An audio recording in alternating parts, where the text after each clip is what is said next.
Good afternoon. My name is Warren Olanow, and I'm here today on June 6th in Vancouver at the 21st MDS meeting to interview Professor Karl Kieburtz. Karl, welcome. Thank you. Let me start by asking you to give me a little bit of background information on yourself, where you grew up, where you went to school. Sure. Grew up in Seattle, not too far from here. Remember coming here as a child. Then moved to the East Coast, where I went to high school and college. And then in 1980, I moved to Rochester, New York, where I lived really for the last 36 years. And tell us about your education. So undergraduate, I went to Amherst College and studied neuroscience and religion, and then I came to University of Rochester. Neuroscience and religion. Yeah. Very interesting. It's one of the few, at that time, it was one of the few places you get an undergraduate degree in neuroscience. Then went to the University of Rochester for medical school, graduate school, internship, residency, fellowship, stayed on the faculty for a long time. Wow. So you've been at Rochester probably 30 years by now. Yeah. So still part-time on the faculty there, but I no longer live there. And tell us what kind of training you had. So I did a Master's of Public Health combined with undergraduate medical education. And then after I finished those degrees, I started in family medicine, actually. I thought I was going to want to do family medicine, but rapidly figured out that was not the thing for me, and then switched to neurology. And then after neurology training, did a fellowship in experimental therapeutics, which was one of the few at that time, such fellowship trainings, NIH fellowship in experimental therapeutics with Birch Griggs and Ira Schultz. Mm-hmm. And what led you to become interested in neuroscience, Parkinson's disease? Probably a host of things. One of the things is a personal story is my grandfather had post-encephalitic Parkinson's disease. Really? And my mom tells the story of remembering even when she was growing up, hearing him read the paper. Right. Because she would know he was holding the paper because of the tremor of the newspaper. But when I was in high school, it's when George Katsias and people were doing the dosing studies with levodopa. At that point, he was in a nursing home, and I had mostly seen him as an adolescent, as me being an adolescent, bedbound. Never remember seeing him walk. And my dad, who was working as a researcher at Bell Labs, connected with George Katsias through the nursing home, ended up being affiliated with the University of Pennsylvania. Long story, he got levodopa. Mm-hmm. Mm-hmm. It must have been one of the early ones. Very early on. Mm-hmm. And sort of like awakenings, coming into the nursing home, seeing him walking down the hall between two orderlies. And I remember the feeling at the time is, the word that was in my mind at the point was it's ridiculous, but it's sort of preposterous that you would take a pill by mouth that would so change your brain chemistry that you go from not being able to walk to being able to walk. And I think that kindled an interest of how does that work? Both sort of how does the brain work that way, how does disease work that way, and how can therapies be so potent? And was it the influenza A component of the story that led you to the public health side of your career? I think, I grew up here. My uncle was a family practitioner in an Indian reservation. I think there was a lot of sort of serving the public that came with my family also. So thinking how to leverage health at a population level. In the field of neurology. Well, at that time, the idea of leveraging health on a population level sort of came while I was in medical school, and it didn't quite connect. I didn't know how to connect that to my interest in neurology. And it wasn't until I finished neurology and started doing experimental therapeutics that I saw that this could all go together, that the neuroscience, and by developing therapies, you could change health of populations through the development of new therapies. One of our friends and colleagues, Rusty Katz, said he didn't take care of patients for 30 years, but he influenced the lives of millions of people by making new therapies available. And I realized you could actually, therapeutics was a way to change, not just give you the chance to offer new treatments to individual patients you took care of, but that those treatments were available on a wide basis that could actually change the face of disease. So that's how it kind of pulled together for me. And you ended up deciding to go into clinical therapeutics, which I guess you could argue is a little bit of public health because you're developing new drugs, and it's neurology. But you must have been one of the very first people to really focus your career on clinical trials. Is that correct? Well, perhaps. I also came up at a time which was interesting because right when I changed from family medicine to neurology, which was in the late 80s, mid 80s, the HIV epidemic was kicking off too. Right. And I thought, from my public health interest, here was a disease which was going to be described, defined, and eliminated in my lifetime. You really believed that? I believed that. Did you believe the same thing about Parkinson's disease? No, never did.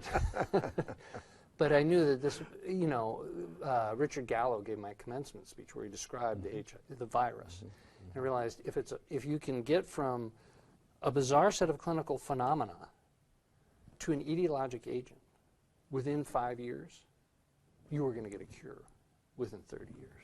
And now that was overly optimistic, but it really transformed. When I was seeing patients in the hospital, the average life expectancy when you had AIDS was 6 weeks. Yes, 6 weeks. 6 weeks.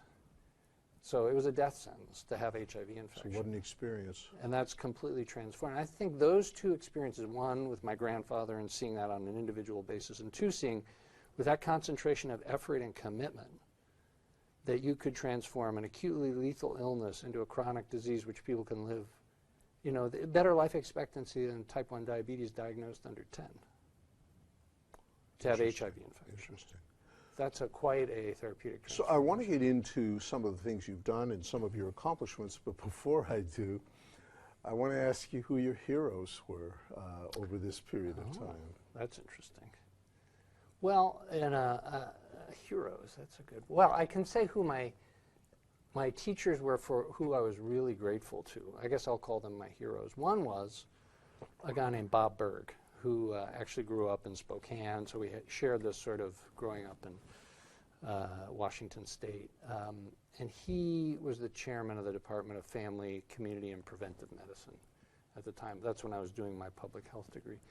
And he was a fascinating guy, trained at MGH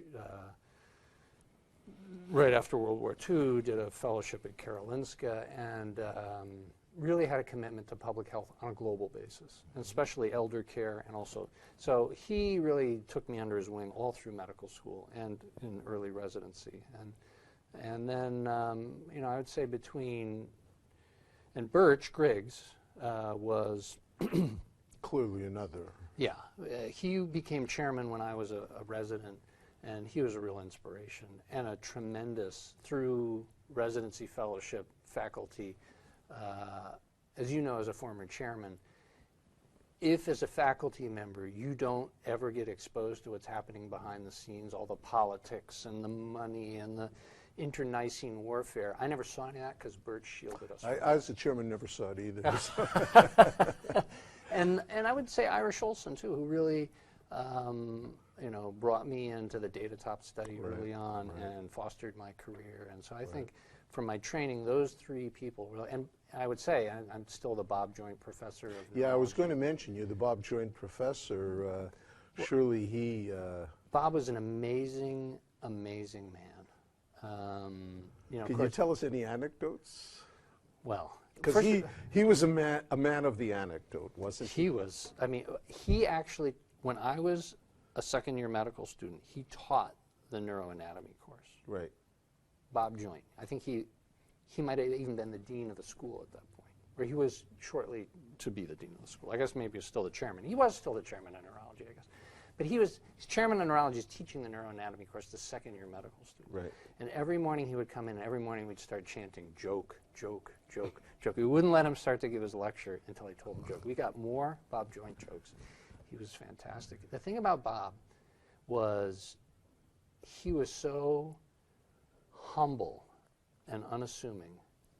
I actually never heard Bob Joint. I know other people disagree with me about this. I never heard him say a bad word about anyone. ever. He had strongly held opinions. He held people to high standards, but it was amazing. The other thing is, you always see him around the hallway. He actually was on his way to Grand Rounds the day he died, in the hospital. And every time I pass him, and I thought when I was a neurology resident, he would know who I was as dean. He would say, "Oh, hey, Karl, I saw your paper in archives. Really nice."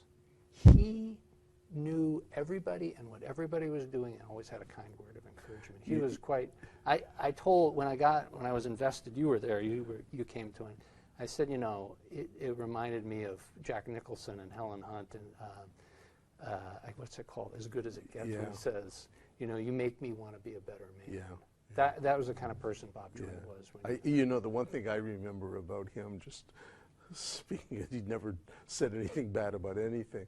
Speaking of the field as a whole, I'll never forget his going to the board and drawing a graph showing the rise of rank of individuals from beginning to full professorship, and the correlation of loss of cerebral neurons as you aged, and pointing out that they crossed at about the associate professor level. Right. He was good. He was an amazing man. Well, let's talk a little bit about your career. What are the things you've done you're most proud of, your accomplishments that, you know, and I don't want you to be humble. You've done so many things. It doesn't have to be the most important, but things you're proud of. Right. Well, I think you mean work, but when you ask me that question, the first thing I think of is my kids. That they've grown up, they're both lawyers, they've been successful, they're good people, and that's an unusual thing. And you know that I don't think it's that unusual. Well, they're good, kind, something to be proud of. Generous people who are intelligent and aware, and you've met them. You know my kids, and I'm proud of that. Good. I've been a good dad to them. I think at work. You know, it's interesting. I was sitting listening to the plenary sessions today, and one of my former fellows came in and sat down next to me. He said, "Do you mind if I?" Of course, sit down. And over the next 12 minutes, I know it was 12 minutes because I got to the session early, 5 of my former fellows walked by and stopped and started chatting and saying hi. And that's a tremendous thing. That's a great accomplishment. You know, to just have, and to think of where each of them were and how they've gone on, and that they were interested enough to stop and chat and see what's going on. So I want to elaborate on that in a moment, because I was going to focus on your many scientific contributions, but I think what you've just described is even more important, and I want to make a big deal of it. Is it fair to say that you think your greatest contribution are the young people you've trained, influenced, and their accomplishments? Oh, for sure. Yeah, no, I mean, there's so much you can do. And if you focus on what you're doing, that is, by definition, going to limit what you can accomplish. If you focus on bringing people to a field you think is interesting and training them and providing them with skills to go out, then you've leveraged. And it's always great to see people who've, speaking of leverage, learn what you've learned and added on top of that. Of course. You know, that they've taken that and incorporated new things and gone to new directions. That is the fun. Yeah, no, I completely agree with you, and I think, you know, we work so hard to do the accomplishments, and I really wanted to focus on your accomplishments, so I don't mean to diminish them. But it is interesting that we in our accomplishments are so quickly forgotten. And I share with you completely. It's what the people who you've trained, who you've influenced, who you've supported, that's where your legacy is. Except in maybe rare instances. Yeah. And I think that's an extremely important message for young people to appreciate in our society, which I'm going to be getting to in a moment. Yeah, I was just before I walked in here, I saw Ali Rajput, who of course gave the plenary opening speech of the session this year, and he hugged me and asked how I was doing. I mean, I knew Ali from when I was a fellow. And the thing about this society is, walking down the hallway, first of all, he's here. Second of all, he's known me all those years, right, and is interested in things. And as soon as I walked away from him, I saw one of our current fellows. And it was that you know, cross-generation. You know, within feet of each other. That's unusual. Well, I don't know if it's unusual in our society. I think that is classic of our society. That being the definition of our society is unusual in other societies I've been involved in. You either have, the cognoscenti, or it's, the young people. What you don't see is this tremendous intermixing of people across all levels of training. Which well, let's go back to the more boring and trivial aspects of what you've accomplished. I really, I would say the things that I look back on favorably and I'm glad I engaged in are things that involve group activities. Mm-hmm. So being involved in the Parkinsons study group, which of course Ira started, but then Karen Martyr and I led for a while, and also the NetPD program, which went on for 15 years, bringing together people, established people, young people, people from outside the Parkinson's field to work collaboratively. And those, I think fondly on those studies that were done in that collaborative environment, where we're all investigators together, whether you're a neurologist or a nurse or a neuropsychologist or a research assistant, we're investigators together. And those activities led, some of them, many of them, to the approval of new treatments. What are some of the treatments that you helped to bring forward? Well, when I was most directly involved in early on, I remember the very first meetings with pramipexole, dopamine agonist, and the idea that a dopamine agonist would get approved. I mean, it seems like old hat now, that an idea that a dopamine agonist would get approved as initial monotherapy in Parkinson's disease. This was, until the 90s, that didn't exist. Published in JAMA and so forth. Of course, a lot of pendulum swinging about whether that's a good idea or what the limitations are. Well, that's a matter of personal preference of physicians, which, we all have our ideas, but your studies and the work you ran led to its being available so we could have those discussions. Entacapone, rotigotine, rasagiline.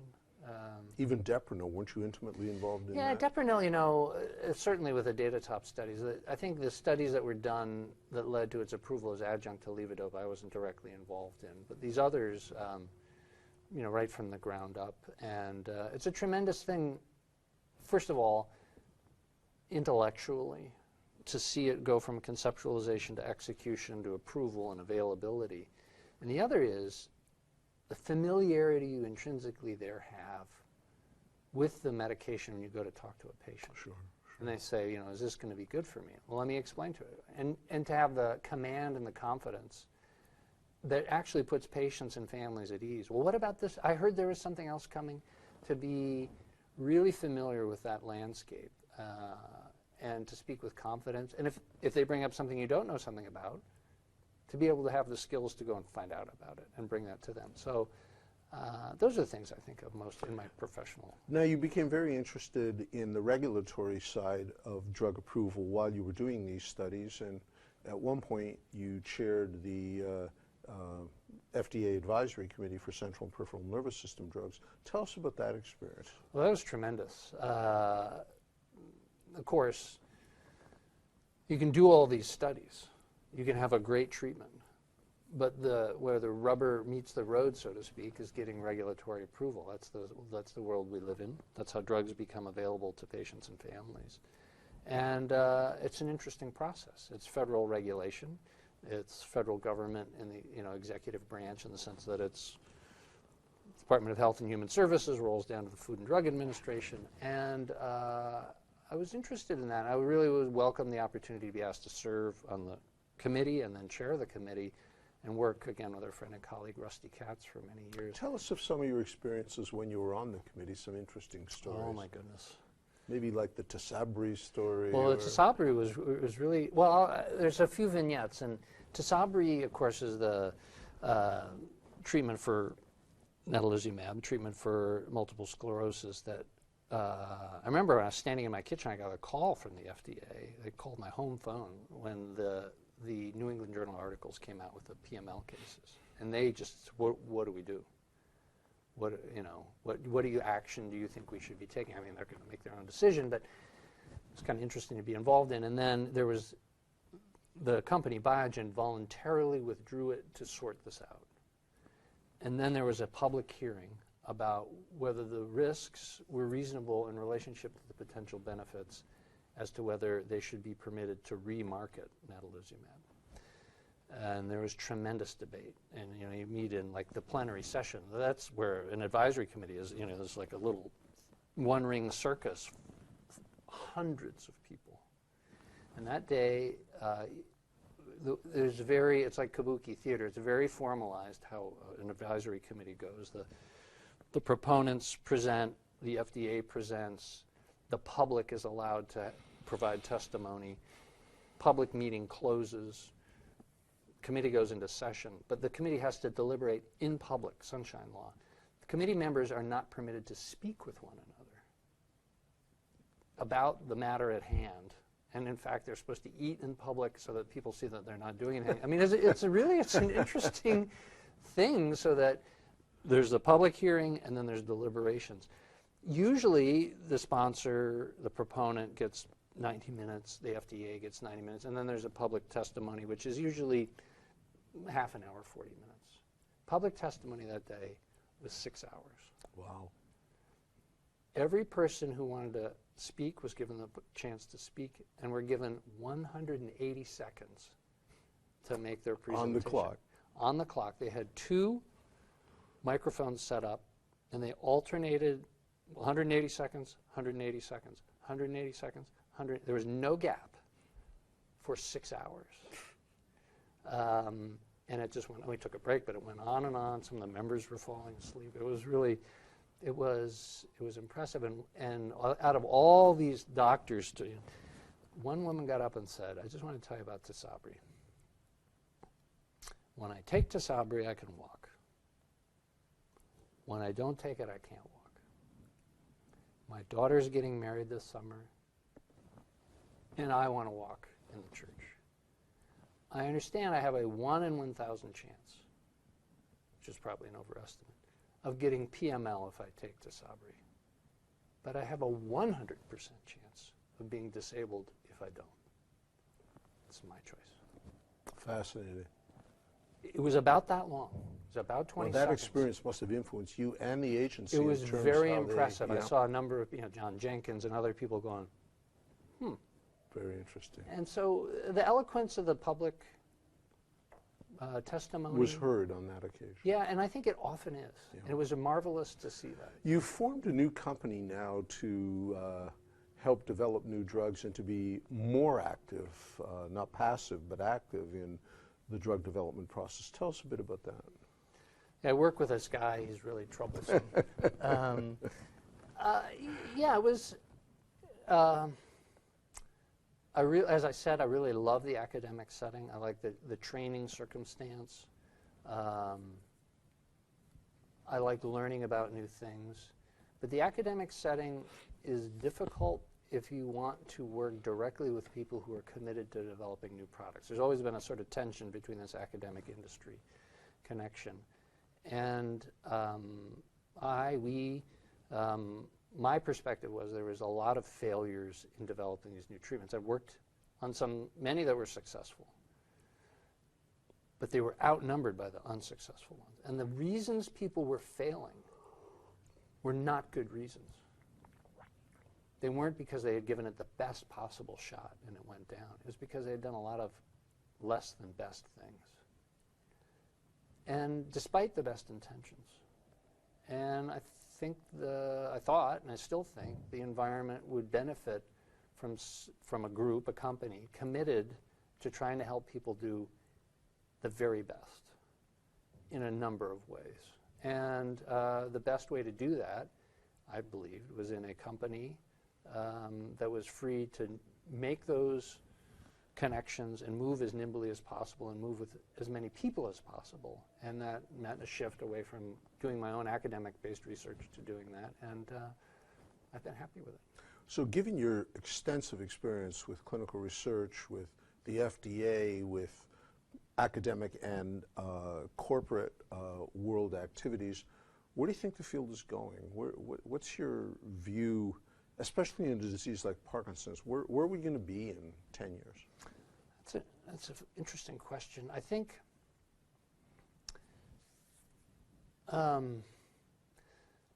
There has been a lot of tension and even antagonism between the industry and regulated industry, the regulated industry and regulators, and this difficult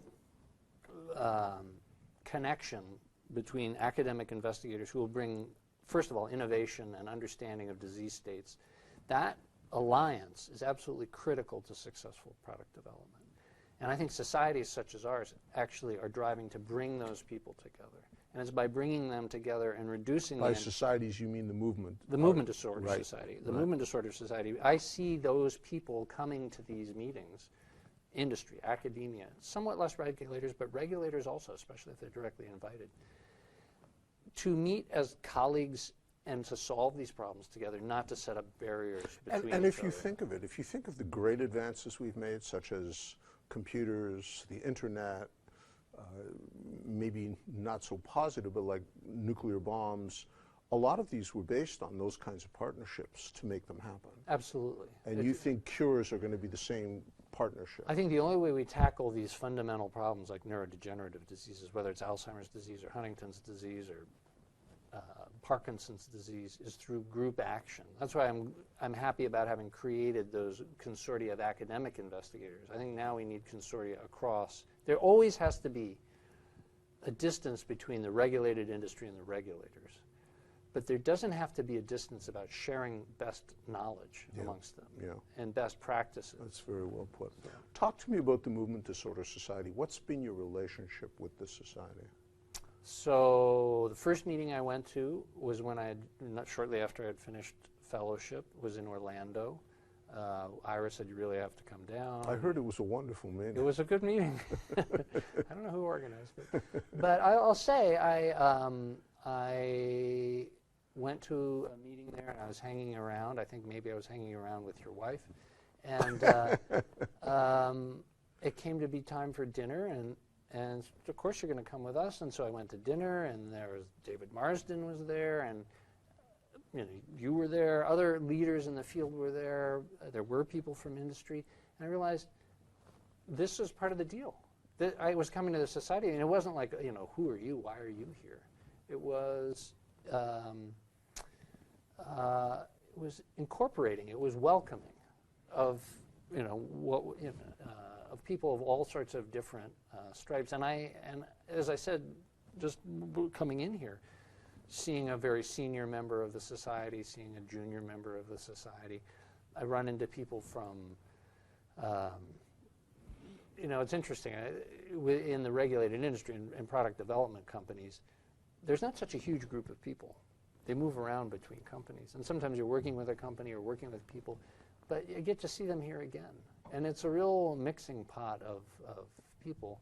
So my experience, of course, I've lectured and I've presented. And you've been an officer. But I served on the IEC, and I served as associate editor of the journal. But I think the thing I really get out of the society is just being a member. Just being a member and coming to the meeting. The meeting is something else, really. And the academic part, do you enjoy the lectures, that part as well? Yeah, no, I mean, Glenda Halliday just spoke yesterday. Tony Shapiro, of course, a friend and colleague, spoke today. And first of all, they give lectures that are very difficult because they're speaking to this broad audience. So the basics, the little more tricky, and then the most recent stuff. And getting that across in a lecture is quite an art. Yeah. But you can go to But I think you do see that. I think that's what people aim for at this society. And they have to be skillful. Yeah. What should the society do next? Where is it going? Yeah. Or where should it go? Yeah, I'm not in the leadership anymore, and so I can't say where it is going. I would say what I was aware of where it was going and which I endorse it going is we've created these sections, and a lot of attention has previously focused in North America and old Europe, but we're really becoming more global and reaching out to areas where there's deficits in education. And you support that? Absolutely. Deficits in care. And how can we get the knowledge that's been generated to be distributed to places that have needs, and such that both the therapies and the knowledge reach populations, which haven't. I think we really have a obligation to do that. We've been successful, but we need to disseminate that. If you could go back 20 years, 30 years in your career, what would you do differently? And don't say nothing. Well, you know, gosh, I have to say I have no regrets about where my career went. I guess the only thing, I guess I don't know that I always expressed gratitude enough to the people who were being kind and generous to me at the time. They were being kind and generous to me. Maybe I didn't even know it so much. I think we can all say that in many phases of our life. Yeah. But if you look and think more structurally, is there anything different? Would you have changed your education path? Would you have focused in different areas? I guess what I'm trying to get you to say more specifically as we kind of wind down here, what advice would you give young people today who are entering the field of movement disorders and looking to leaders like you for advice and counsel? Yeah. Two things that I would say I wish I had fought harder against, which are natural tendencies of mine. One is to do what you think is the right thing to do versus what you really feel is what drives you, what you're passionate about. Because you can get very bollocksed up following what you think is the right thing to do when you need to have passion about what you're doing to really engage it. The other is staying with what you know and what you're familiar with. The real way to discover is to not know. So you constantly have to push yourself into fields and areas and content that you're unfamiliar with. It feels uncomfortable. You want to be a specialist. You want to be knowledgeable. And I wish I had pushed myself more into those areas that I didn't know. And I think people now especially have to push themselves into diverse areas where they don't even see the connection yet. But if they feel a connection, to follow that. Yeah, I really want to emphasize, by the way, the point you made the moment ago, because I think it's so important, and it's a point I've made to many of my students over the years, and that is find what you love, find what you're passionate about, and pursue it, and don't try to do what you think is good in other people's eyes. Do what you think is right, and do what you like, and then 30 years later you'll have an answer like you did, which is, I don't have really very much to regret. Thank you, Karl. It's been a pleasure to have this interview with you. I think the audience is very fortunate to hear from someone like Karl Kieburtz, a giant in the field of clinical trials, and a person upon whom we're all hoping and relying on in terms of eventually finding cures for the diseases that plague our patients. Karl, it's been a pleasure. Thanks a lot. Appreciate it.